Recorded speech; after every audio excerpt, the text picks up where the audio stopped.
fucking soy trek, bitch.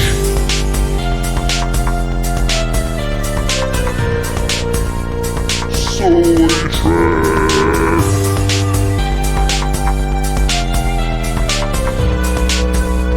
Soy trek.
Panic in the streets! Oh, yeah. Panic in the streets! Panic in the disco. No, we don't have discos anymore, really. That's true. There's no more discotheques in America. Yeah, it'd be like Panic at the Club. Yeah. Panic in the Taco Bell. That's true. Yeah, that's fire in the disco. Yeah. Yeah, whatever happened to the Electric Six? I don't know. They were pretty fun, Still right? active? I feel like they are. They're two like really big bangers. They had that one, and they had Gay Bar. Gay Bar is a great song.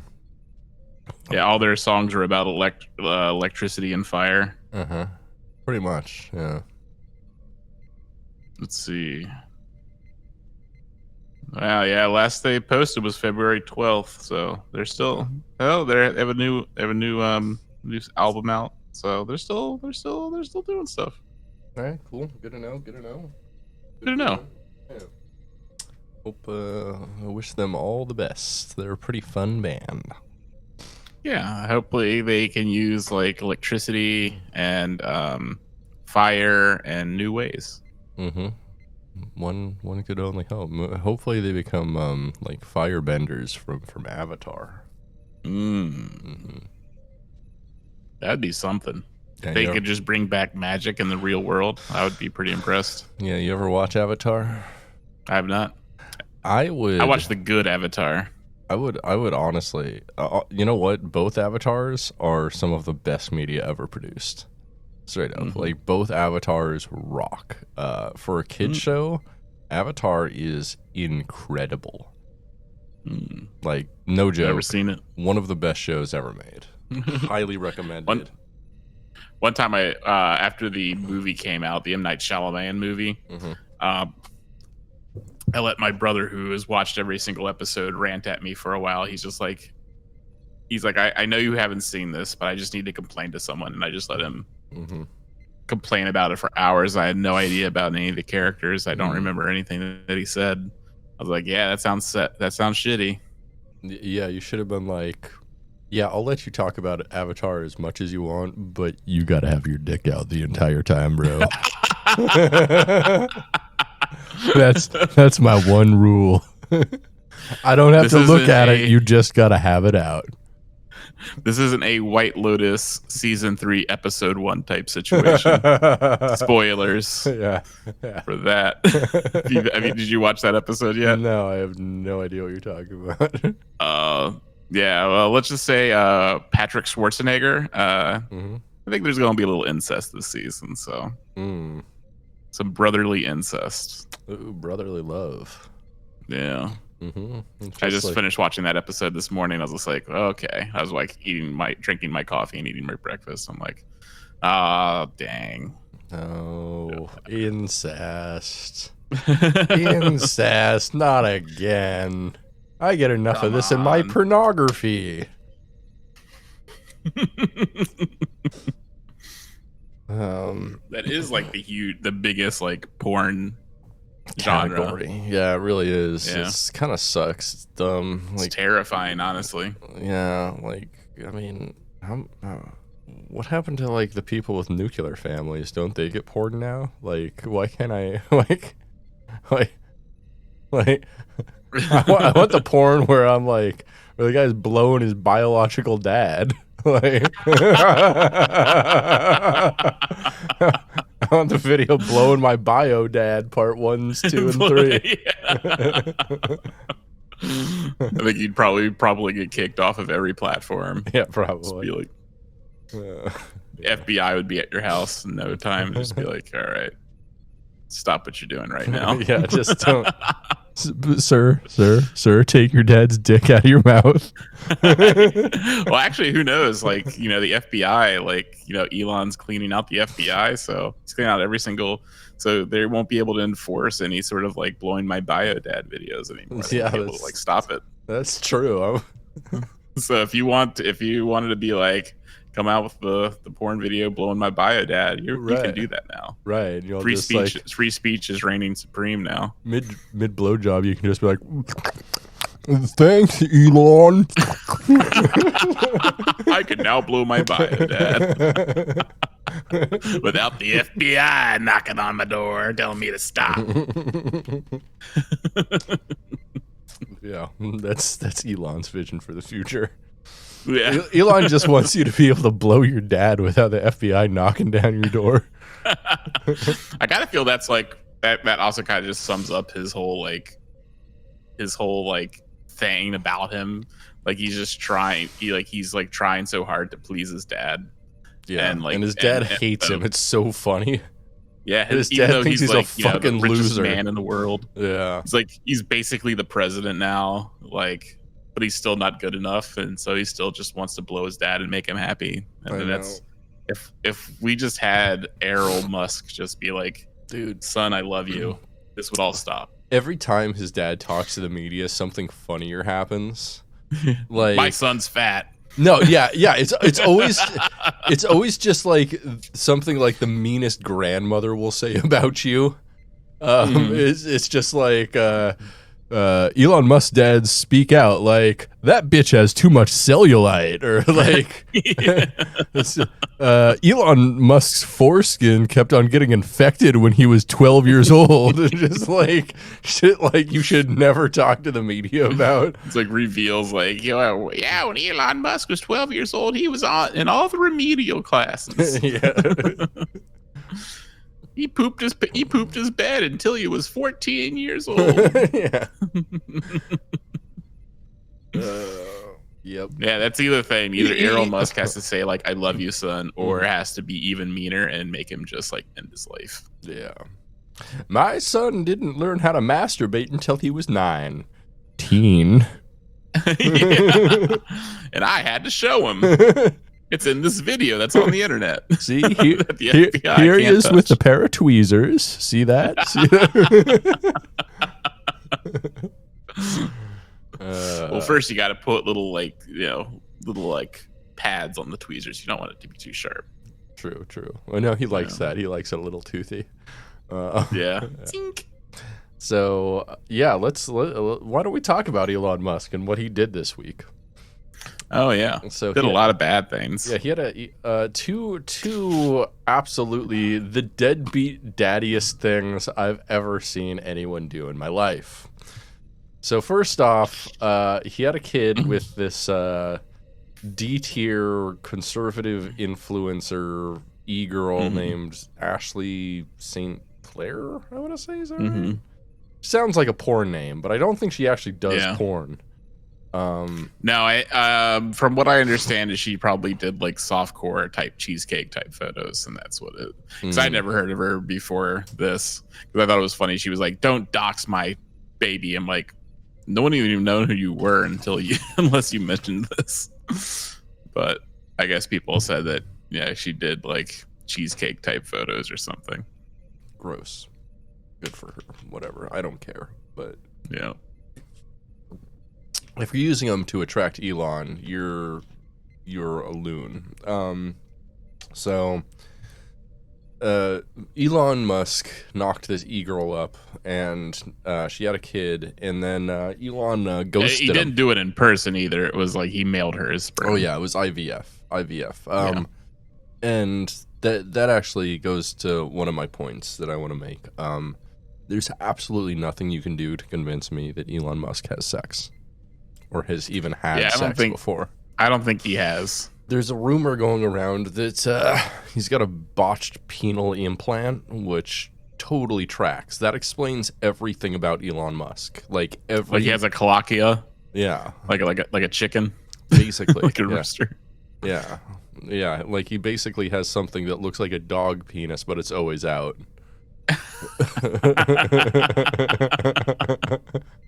He's just got this deformed red rocket just hanging down, can't get hard. It's just like constantly leaking little bits of like disgusting sperm. Oh, that's not sperm. I don't know what that is. No. Oh no, trust me, we tested it. It's not sperm. It's not sperm. I don't know what that is. Not urine, not sperm. I don't know what's coming out of me. It's a secret third thing we haven't figured out yet. Yes. I call it grok.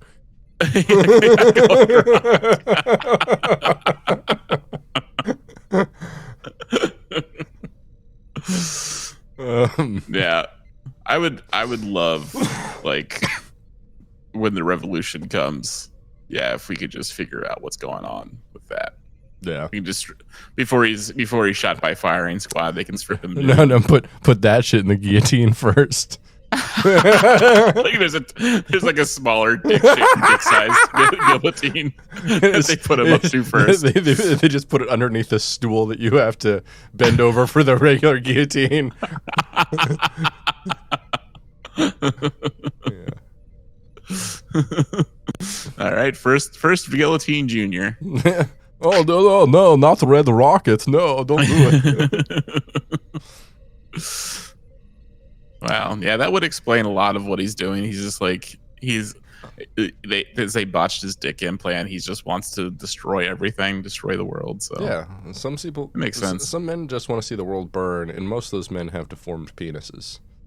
Yeah, and it's funny because it's like he has all the money and power anyone could ever want, but he's not happy because one, no one thinks he's funny, and two, he has a botched dick implant. Right, and so it's just like, because like he can't have those two things. Right. No, like one thing can make up for the other. If you're not funny, but you have a nice dick, you're fine. You're set. Yeah. If you don't have a nice dick, but you're funny, you're also fine. Like like one hand washes the other, you know? And those are the two things. And yeah, it's like, and that's where he measures his happiness, and he doesn't have either of them. And you know, I don't blame him for measuring his happiness that way, because the reason I'm happy is because I'm funny and have a nice dick. So there you go. And you don't have billions of dollars. You don't have a car company that explodes cars. No, I'm poor, but still, like, I will always be happier than that sad, pathetic man. Yeah. Because I got a nice dick, and I can make a joke. And he has 13 kids, hates all of them, doesn't talk to any of them. I've got a vasectomy. I might literally be the opposite. If I was black, I would be the opposite of Elon Musk. Elon Musk shadow self. Or Elon Musk is your shadow self. Yeah. Oh yeah, did you know that we have a Patreon? I did, actually. No, it's over at patreon.com/dumbidiotbs. And that's kind of the hen house for the Media Dungeon, Soy Trek, and Prison Breakdown. Also, some defunct podcasts such as My Wife, Dumb Idiot Bullshit, and Getting Hit a Bucket Cast. So, for as little as $2 a month, you can help support us and keep us editorially independent and ad-free. And you can listen to all of our podcasts at one place. You can get all of our audio, video, all types of stuff all over there. For as little as $5 a month, we give you a shout out and say thank you to people just like, all right, here we go. Vinny, Gursky, Jormore, Kyle Simmons, Star Trek Enjoyer, D. Riker, Papa Poison, Awful Star Trek Drawings, Jose Martinez, Gabe Siciliano, Robert Yolito, Asher Pliskin, Ethan Adams, former Twink, Nick Savard, Shane Sawyer, Anthony Cabrera, Phil McCavity, Danny, Dylan Lance, Jordan Hale, Elizabeth Hearn, Luna Dahlia, Professor David Craning Sights, Dandy Leone, Beeflake, Teddy, Jody, Shrimp God, Shane Williams, Sam Mayo, Locke Van Isle, Skeptic, Gillian McCrary, SFC Punk, 7 of 9, Nathan G, Icky, Abigail Simpson, and our good friends over at the Hate Speech Podcast. Hells yeah. Yeah, we appreciate all of your support and your the tickle thing you do to our prostate. We appreciate that. Ding, ding, ding, ding, ding. Do you think that's how Elon comes? Since they botched his dick implant, he has to get a prostate stimulation. Yeah, I think they have to like stick a cattle prod up his asshole and go zap zap zap zap zap. Do the IDF method. Yes, yeah. They have to literally fly over one of the IDF cum collectors to steal cum from Elon so he can stick it in a fucking L-list fucking conservative e-girl.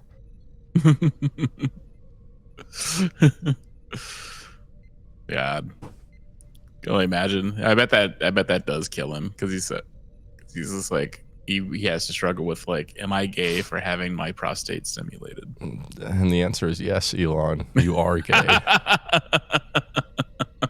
for all types of reasons. Yeah, you have to. Yeah, he has to get one of his like this male major domos. Mm-hmm. Like the guy he has in his house, and just like that, or like one of his bodyguards, just go and like punch that thing. Yeah. All right. So this is a Star Trek podcast. Did you know that? Oh yeah, that's right. Yeah, we're here today to talk about some Star Trek. That's pretty cool, huh? Yeah, very good. Yeah. So the fans voted. If you're a member of our Patreon, you can vote on what we watch every week, and the fans voted, and they said, "Hey, you know what we want you to watch? We want you to watch some Voyager. We want you to watch Season 3, Episode 12, Macrocosm." Macrocosm. Macrocosm and cheese. You know what they call them in France?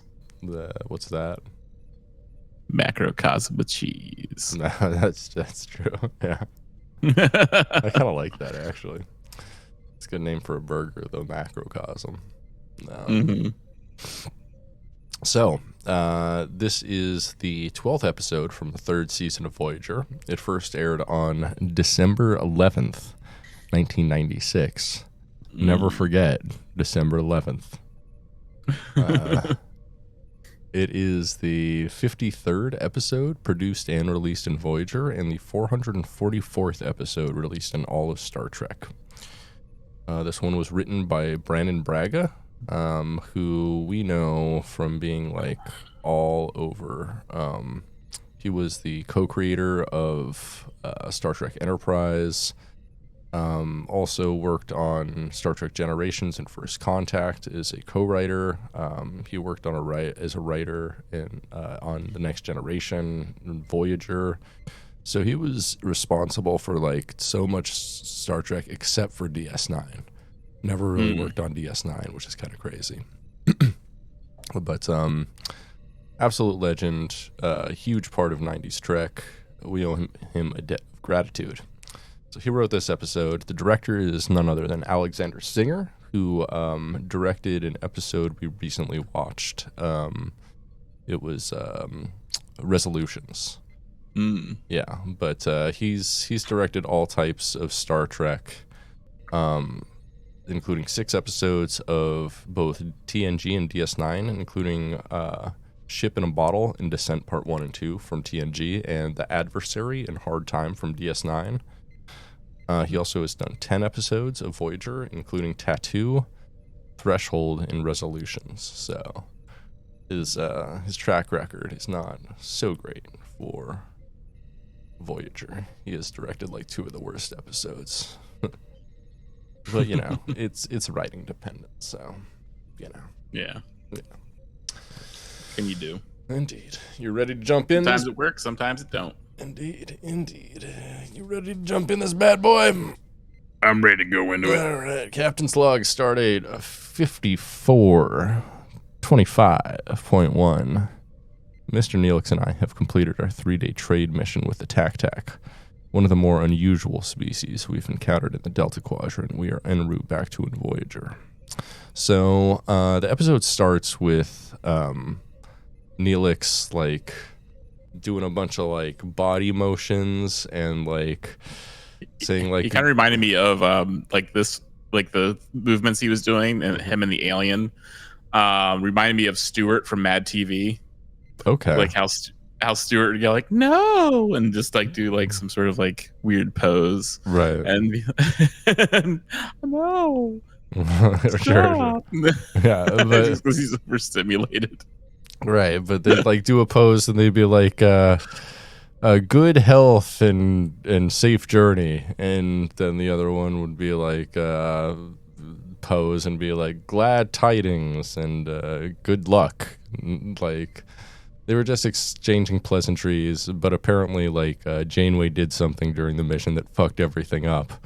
Yeah, she put her hands on her hips. Oh yeah, she put her hands on her hips, and so she tries to apologize for that, and the guy's like, "Make the woman quiet." I'm like, "Whoa, dude, whoa, calm down, bruv." Yeah. So, but Neelix was able to resolve the situation and get him back on track. So Janeway says that she might have to promote Neelix from morale officer to ambassador. And Neelix is like, I like the sound of that. It'll be easier to assault women with that title. So the shuttle arrives at the rendezvous coordinates, but Voyager is nowhere to be seen. Also, imagine spending 3 fucking days with Neelix. I would fucking put a phaser in my mouth. Yeah. Jesus. Why does this keep happening? Neelix, you came back from the away mission alone again. It happened again. Why do they come to me to die? Why do they come to me to die? Old Neelix Kevorkian over here.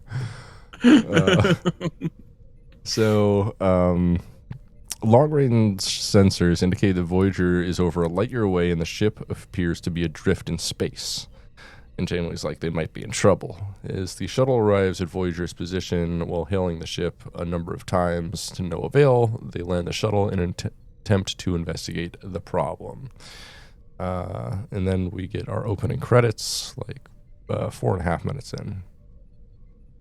So, yeah, pretty good, I guess, like cold open. It gives us a lot of mystery. It doesn't really explain what the episode's about in any way, but it sets it up with a lot of intrigue. So moving around the ship, when we return, we discover that the crew are nowhere to be seen, and still no one is responding on the communicators. They are also disturbed to find tools where a crew member was performing maintenance, meaning that he or she simply dropped what they were doing and ran. They detect a signal coming from Ensign Wildman's quarters and go inside, only to find a laptop playing Neelix's Good Morning Voyager program on repeat forever, which to me just sounds like purgatory. It's like, oh, she created a fresh hell in her own room. It's just me talking forever.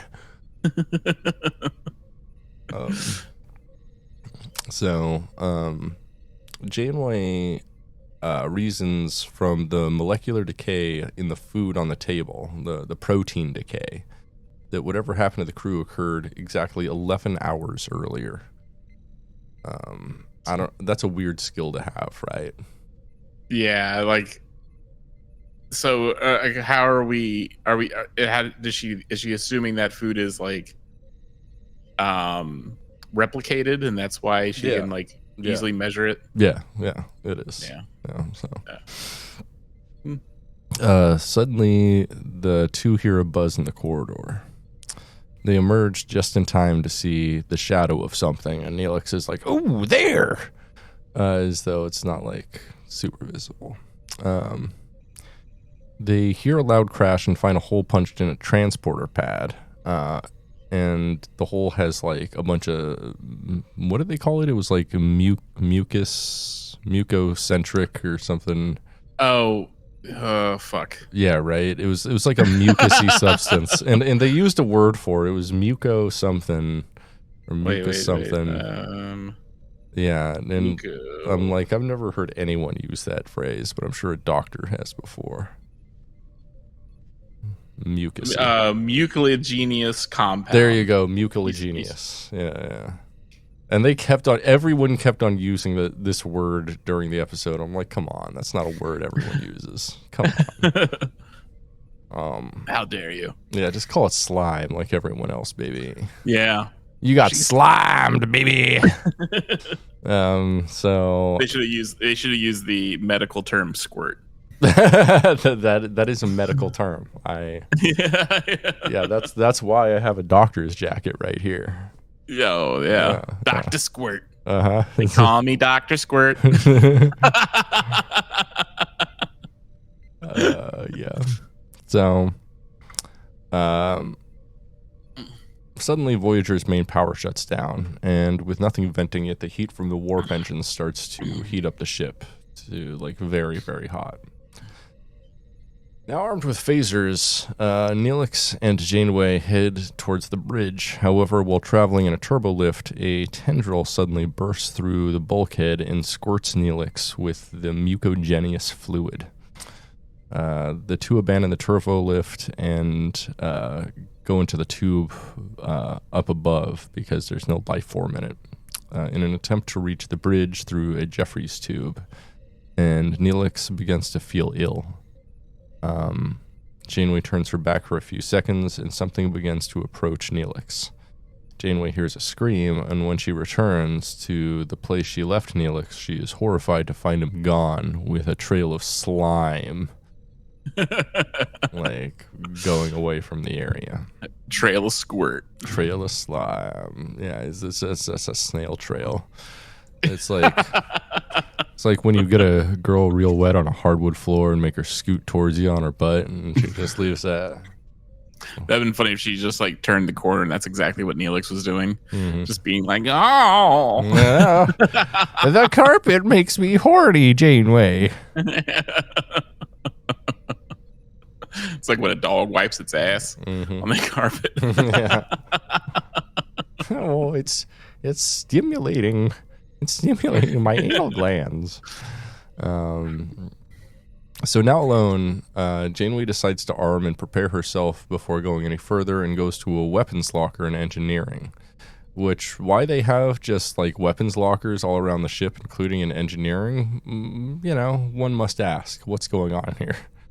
Usually they have a centralized armory or something like that, but they just like have a giant case with like guns and shit in it just in the middle of engineering. And I'm like, is that the best place for that? It is funny that they have that kind of stuff and not like safety belts or any sort of like safety seating for when like the inertial dampeners or like the ship when the ship's like in a fight or something. Like they don't have any sort of like brace for that. Like they just like, oh well, you're free to fucking fall around and break your neck if you want. As long as you have a gun. As long as you have a gun. Oh. So, she takes off her uniform jacket and undershirt, and so she goes into like action Picard mode, like literally. Like, you know how whenever muscle mommy Janeway. Yeah, whenever Picard gets down to just his undershirt or like his wife beater, tank top. There you go. That's the word I'm looking for. I don't like using the word wife beater. Yeah. Actually, I think Janeway probably has bigger arms than Picard. You're probably right. Yeah. Like, but whenever a captain gets down to the tank top, they're in action mode, which I thank God. I don't think we ever saw Cisco in a tank top because he was action mode all the time, no matter what. Yeah. That was his natural state of being. Mm-hmm. Absolutely. So Janeway gets a knife, some other tools, and a phaser rifle out of the locker, and a backpack. She heads for the bridge and is able to send a distress call before accessing internal sensors, which show her that the crew is in the mess hall in the cargo bays, at least 30 of them.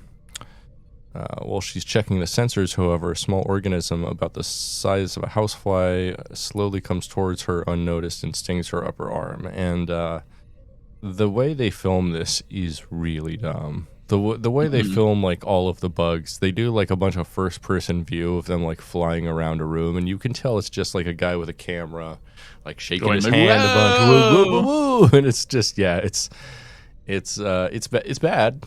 It's not good. It's not like Sam Raimi's like demon vision that he does for Evil Dead and stuff like that. Yeah, it's trying to be something like that, but it's failing, I think. It's not doing that well. It's not really adding to the story in a way that you're like, oh, wow, I'm in the first-person view of a bug. Wow, this is very immersive. It's more like, oh, is this supposed to be the bug's feet? Oh, this is dumb. Yeah. Bug vision. So the bug stings Janeway's upper left arm. Janeway slaps at the sting on reflex and kills the life form that stung her. She decides to head towards the mess hall. Still in the mess hall, Janeway finds a number of crew all grouped together, including Chakotay and Kim, and all of them are unconscious. Janeway notices some sort of growth on the side of Chakotay's neck, which one of the small organisms exits out of and is like born out of.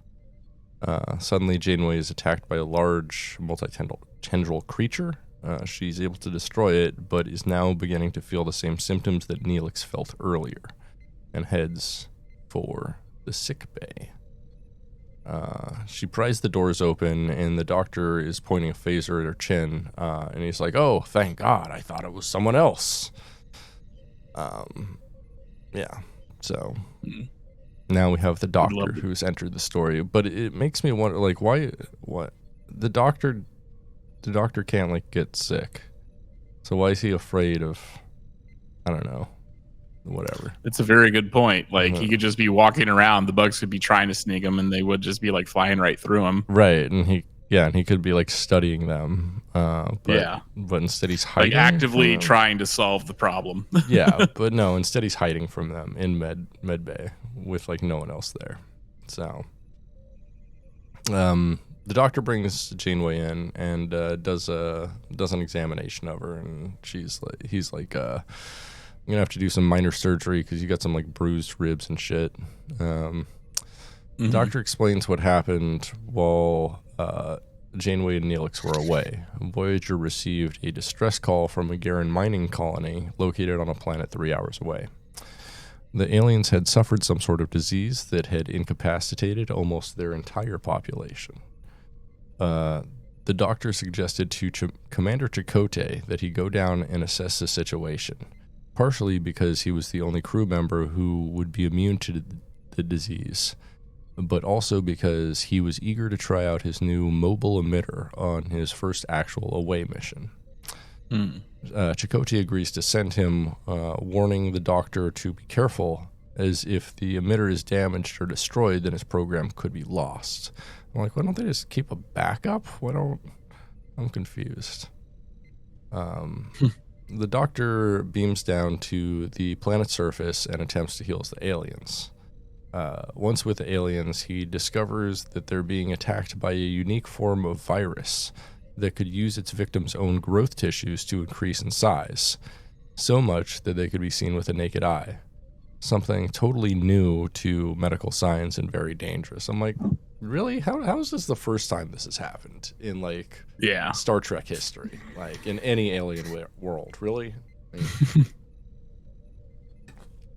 and just because the writer thought of it first does not make it a new idea here. No. in this universe. So, having discovered that there was nothing he could do for them without his lab, the Doctor returned to the ship with his medical tricorder data. His Chakotay refused to have a viral sample brought on board, and following decontamination procedures, purged a few of the viruses that were captured in the transporter's biofilter on the beam-up, not realizing that one of the macroviruses had enough time between the beam-up and the purge to escape the transporter system into an adjacent system.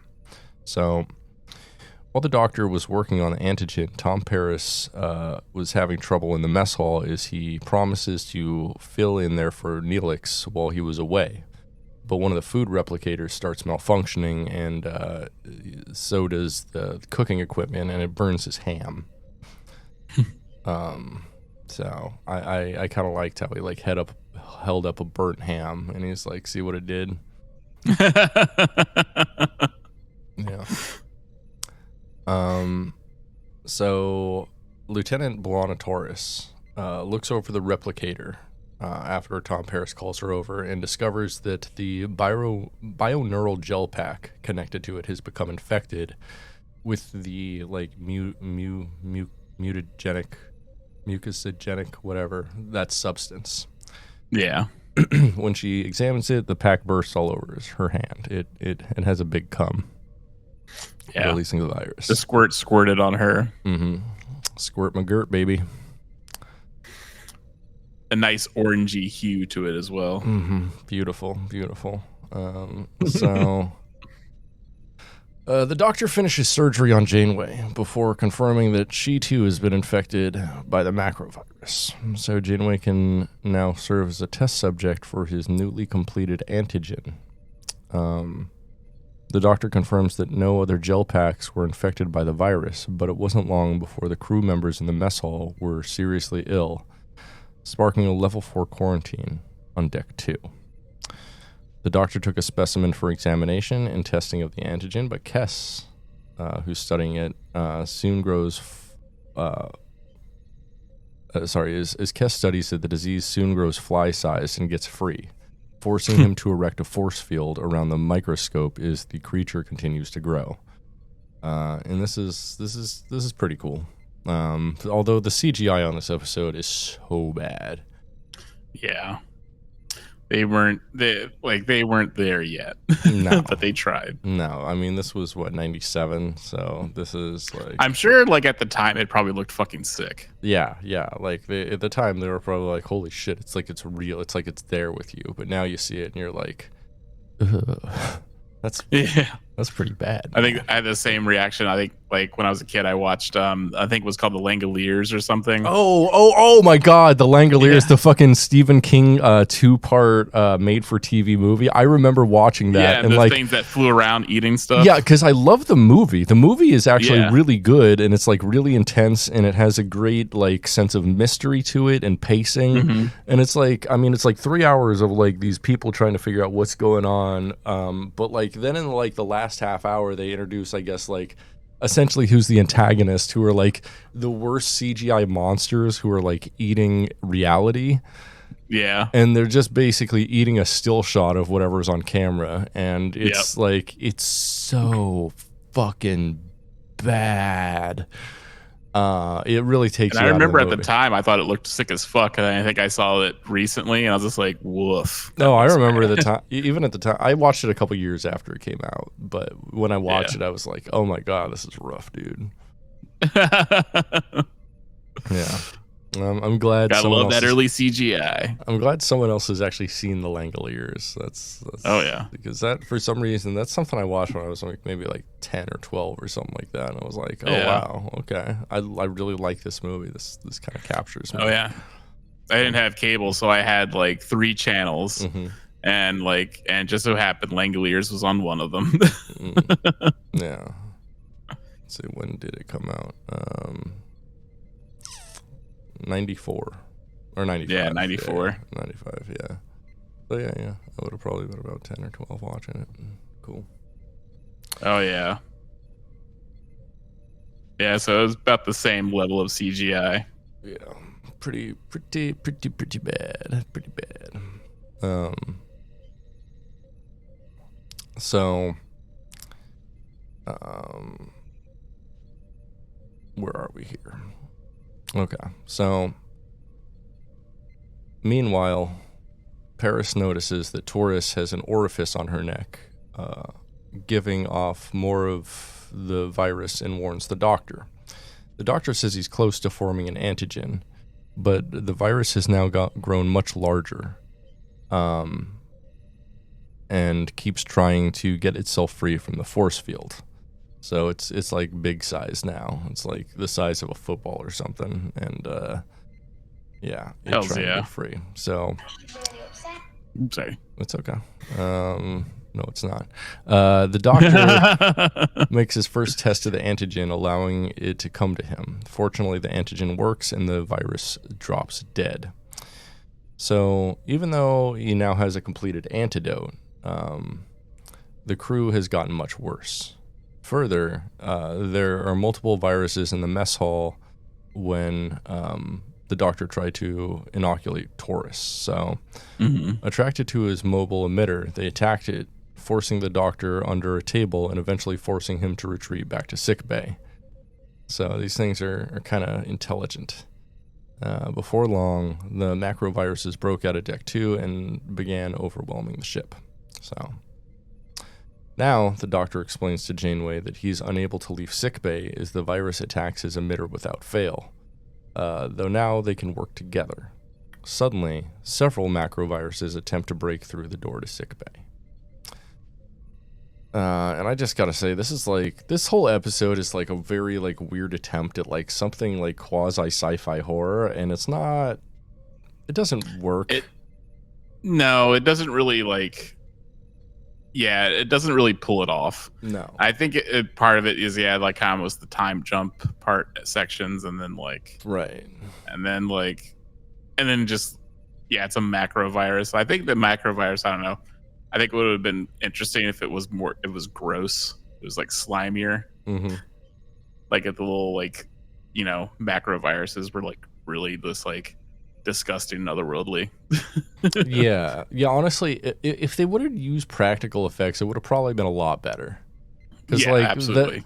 The one thing that CGI has never been able to do well, and I don't think ever really will be able to do well, is convey a sliminess and a grossness, like practical effects are always so much better than that. Just and also like acting too. Like it's much more convincing seeing like someone wipe something like gross off their face and the actor actually thinks it's gross. So like you get, you actually get that emotion there. Whereas like if they're wiping something CGI off their face, they're not going to act like it's gross because it's not there on them. And, just like when Riker actually got into the Armus puddle. Right. Which was like a bunch of like pudding with printer ink in it or something like that. And he fucking hated it. Yeah, that was gross. I wonder if he was like, if the printer ink made him like in blackface for a couple days after that. You have to imagine, like, I don't think he could have returned to like just like his normal daily life after that. Like, right. Printer ink is so hard to get off your skin. Right, and he just like goes and takes a shower after the Armus scene, and he comes back out, and fucking LeVar Burton is like, dude, what the fuck? And just fucking like, mammy. Michael Dorn's over there like, yeah, dude, that's totally not acceptable. Yeah, he's just like, oh, what? To eat his lunch, he has to like put on white gloves, so he doesn't get printer ink on his food. It's like he's eating like a big powdered jelly donut, puts a white rim around his mouth, and gets a bunch of jelly on his lips, so they're like bright red. Yeah. And his mom calls him, and he's like out of reach of his phone. He's like, "Whoa, mammy! Oh shit, I need to pick that up, mammy." How Jonathan Frakes almost got canceled. Almost lost his job on Star Trek. So the antigen works. Janeway has now been cured of the virus. her and the doctor decide to distribute the antidote in gaseous form using the environmental systems. And, so Janeway just releases it in gaseous form by putting the antidote in some chili.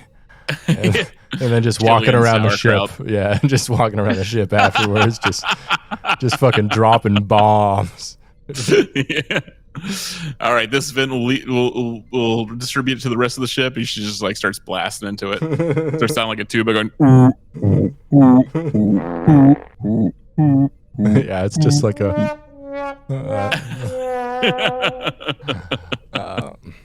Like everyone just hears the tuba sound going.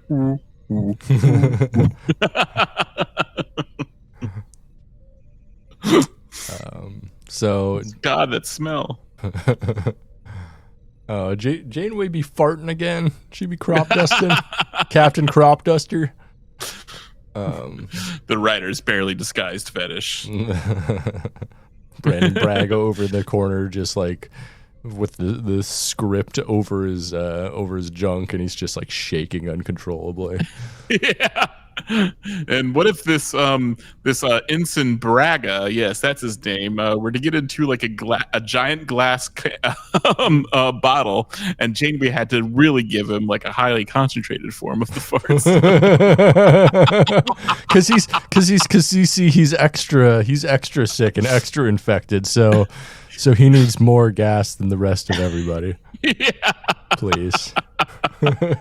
Yes, this Ensign Braga. Yes, we've never seen him before, but he's very vital to the script. Which is funny because, like, also I just watched the Stargate SG-1 episode. It had to pull in it, and and I guess like it was the episode was written by the character who plays Teal'c, and he wrote T'Pol's part specifically for Jolene Balak, and basically the entire episode he's making out with her. That's great. It's just like, I see what you did there. That's such a move. That's such a fucking move, dude. That's not a cool move, but it's a move. Yeah, it's definitely a move. Definitely a move. So Janeway and the Doctor take separate routes to the environmental controls on deck 12. So to put the gas in. So, however, the virus attacks the Doctor's emitter again, and he's forced to take refuge in a shuttlecraft in Shuttle Bay. So suddenly, the ship is rocked by fire from an approaching starship, and it's the Tac-Tac. They hail Janeway, or Janeway hails them, and it's the one she'd been speaking to recently, and they begin to fire on Voyager. Janeway hails the Tac-Tac vessel and demands to know why they attacked, and the guy explains that he had discovered that Voyager is infected with a macrovirus and it has to be purified. He also tells her that he has already purified the Garen mining colony by destroying them. So the place they were trying to help out earlier has been destroyed. The Tac-Tac then explains that the Tac-Tac has had problems with the virus before, but has never found a cure. And so they have to destroy the Voyager to prevent the virus from spreading. So, all right, that kind of makes sense, I guess. But it's like, that's still like highly illegal, right? Like, yeah. they're a sovereign entity. Like, you can't just like blow someone up because they have a disease. You can like quarantine them somehow, or be like, you can't come towards our space at all. But blowing them up is, I think, highly illegal, even in space law. So Janeway, space law. I'm a space lawyer. So Janeway pleads with the Tac-Tac to stop firing on her ship, mentioning that a cure has been developed and she's willing to share it with them after the crew is cured. He agrees skeptically, but gives her only 1 hour to administer the cure. And she's like, I don't know if I can fart that much in 1 hour. I wasted it all on Ensign Braga. Mm-hmm. He's just like, has like a massive erection. And the Tac-Tac's like, and the glass canister. Good news for you, Janeway. I have whole milk and beans. And she's like, yes, I can do it. So, however, main power is off all over Voyager, and with the tac weapons fire having disabled the environmental systems, the only things working are items with independent power systems like the shuttlecraft, life support, and the holodecks. Janeway remembers that the virus is attracted to infrared signatures and lures all the viruses to the holodeck, where Janeway has programmed the holo characters in the Paxu Resort holo program to react to the virus infection. With the way clear, the doctor rushes off to administer the antigen to the crew. Janeway then throws an antigen bomb on the holodeck, destroying it and the virus. And yeah, she's gonna piss off the when everyone comes back, they're gonna be like, whoa, you destroyed one of the 2 holodecks. Yeah. Fuck it, I would have rather remained dead. All right, like. Come on. Where the fuck am I supposed to jerk off? I know, right? You what? Am I supposed to use my fucking thoughts now? My fucking imagination? No, we can't do that. You know what, Janeway? You're going to be the ship sex slave now. I'm sorry. Yeah. That's just how it's got to be. You're going to have to get a whole bunch more human-sized jars and start farting.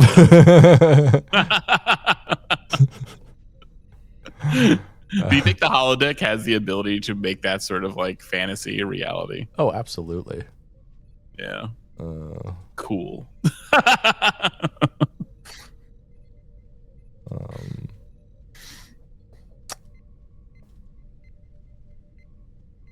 So let's see here. Where are we? The tac are appeased by Janeway's solution and end their attack as Janeway promises to share the antidote with them. The crew is returned to full health and Voyager resumes her course. Janeway is working on a painting in her ready room while Chakotay is updating her on the ship's repair status. Janeway decides to allow the crew to extend their rest and relaxation time, and Chakotay invites her to join him and a few of the crew members to go skiing on the holodeck. Janeway declines, saying that she has had enough of a workout for now. The end! Hells yeah. What do you think? Yeah, it was an okay episode. Yeah, it's fine. It's all right. It's like, it's a good concept, I'd say. Not the greatest execution, especially since, like, I mean, we love the Doctor and we love Janeway, but like half the episode is a Janeway and Neelix episode, and we don't love Neelix, especially when he's going for like a more serious role like this. Like, I'm fine with Neelix. I'm fine with Neelix. I'm fine with Ethan Phillips. I mean, I'm not fine with what Neelix does, but Neelix as a character is fine. Ethan Phillips kills it in the role. It's just, I find him annoying, and when he's only one of 2 characters for half the episode, I'm annoyed. This would have been a perfect episode to kill him off. Mm-hmm. Yeah. Just he just drowns that mucogenic substance or whatever. The substance. Yeah. The squirt. The squirt. It's that squart. No, Janeway, put me in this human-sized jar and drown me in your squirt. No. And concentrated farts. Holodeck safety protocols off. Holodeck, create one giant mason jar. Yeah. They just find his body floating in it, just lifeless.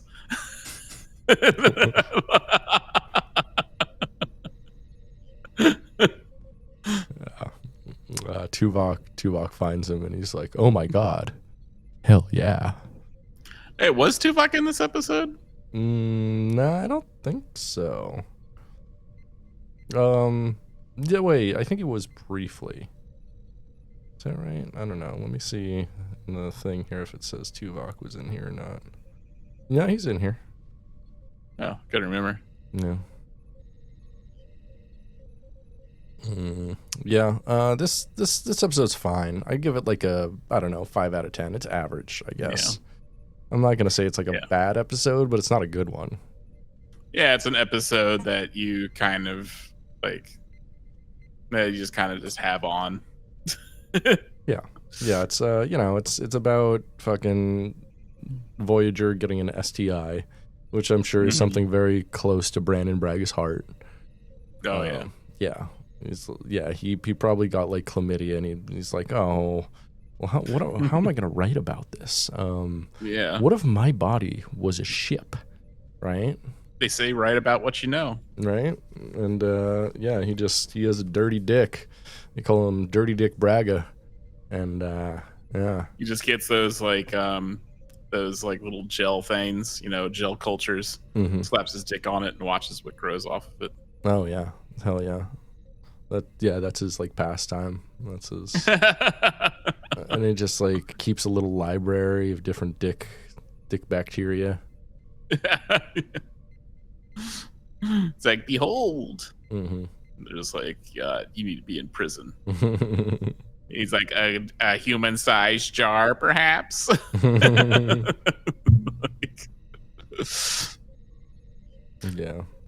I wonder what Brandon Bragg is doing now.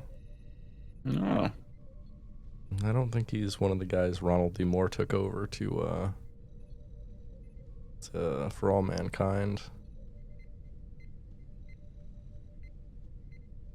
Let's see, career outside Star Trek. What's he doing now? He was a executive producer on the Orville, I guess. Oh, interesting. Yeah, I guess that makes sense. Okay. Well, okay, good for him.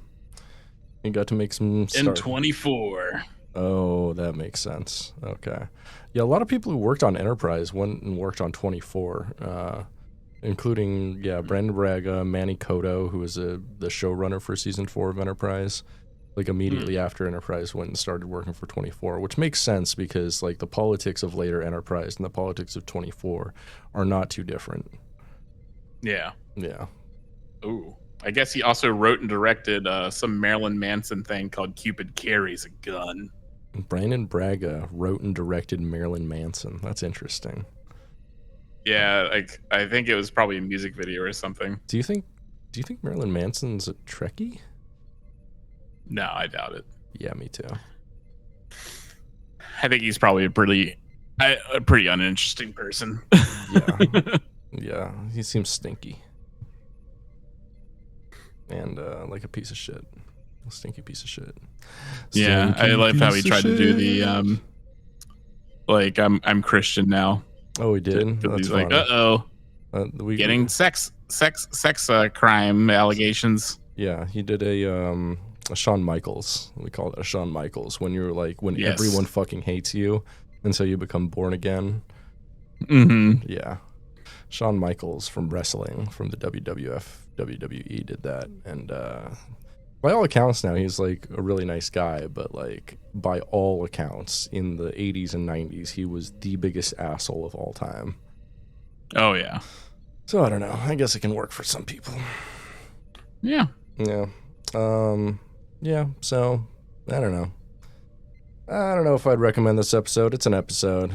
Watch it if you want. It's an episode of Star Trek Voyager. Yeah.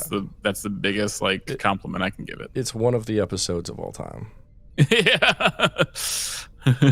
I mean, of every single episode I've watched of Voyager, this is most definitely one of them. Yeah. That would be the kind that. of flavor text quotes they have on if they just release this on DVD, this episode. Definitively one of the episodes of Voyager. Yeah. I watched it. Yeah, I watched it, Stephen King. Yes, it exists. It is an episode of Star Trek Voyager that exists. Yep. So, yeah, that's that. Watch it if you want. I don't care. I think that's a great place for us to leave it. It's noteworthy for, Muscle Mommy Janeway. Yeah, sure. You get that in several episodes, though. Yeah. But it's not. Yeah, it's not unique. Right. But if you're just trying to have like a Muscle Mommy Janeway Goon Fest, this will be. I think this might be one of the earliest, if not the earliest episode where we get Muscle Mommy Janeway, though, because I feel like she didn't go full Muscle Mommy until like the later seasons, and this is season 3 because especially when she's like going against the Borg Queen and stuff, she gets super Muscle Mommy. Oh yeah. Whenever you go against the Borg Queen, you need to take off your fucking shirt. Yeah, of course, because they infect you with like a pinprick. And so, of course, you want as much exposed flesh as possible. Absolutely. That makes sense. That makes sense to me. Yeah. Can't get sweaty in the Borg layer. So, yeah, that's that. It's probably a good place for us to leave it. If you like this podcast, please like, rate, and subscribe wherever you get podcasts. And, of course, please check out our Patreon at patreon.com/dumbidiotbs. My name has been Britton. And I've been Pat. And you've been listening to Soy Trek. Thanks for hanging with us, Soyters. Be well, travel safe, and check out Macrocosm if you want. It's not required. Yeah, watch it or don't. Yeah, exactly. All right. Well, thanks for checking with us, soy boys, girls under the woodly beans. Hang dong and shocker. Soy, soy, soy, soy, soy.